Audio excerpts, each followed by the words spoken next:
Hello po, online world. Ito po yung ating mga na ano po, anong tawag nito?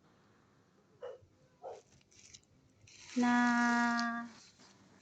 kalimutan ko ang tawag. Basta na crush na ganito na po. Yung ganito po na mga papel, ang kilo po natin, pag na crush na po na ganito, um, ₱2 per kilo po. Pero pag buong papel po siya, yung ganito po, buong papel po siya, ang bilihan po natin pag buong papel ay ₱3 per kilo po. Pero pagka nakaganito na po, ayan, ang kilo po nito ay ₱2 per kilo. Mas mahal po pagka ganitong papel. Buong bond paper, kahit na po meron siyang mga sulat-sulat kagaya po nito. Ayan.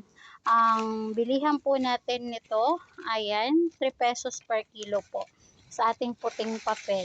Sa halo-halong papel po, halimbawa po, yung mga yellow paper, purple, cartolina, mga Manila paper, gano'n. Ang kilo po natin nun ay piso per kilo po kasi po makulay po sila. Ayun, magkaiba po sila ng price. So ayan, pumipika po kami around Nueva Ecija, boundary po ng Tarlac, boundary po ng Pampanga, boundary po ng Bulacan, boundary po ng Pangasinan, at boundary po ng Nueva Vizcaya. So pag nagkasundo po tayo sa presyo, pipick upin din po namin kaagad.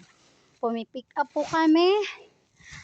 Ang minimum po namin ay 100 kilos, pero kung wala pong 100 kilos yung inyong ibebenta, tapos along the way din naman po kayo, ayun, dadaanan po natin. So, ayun, flex ko lang po ang aming hanap buhay. Thank you for watching.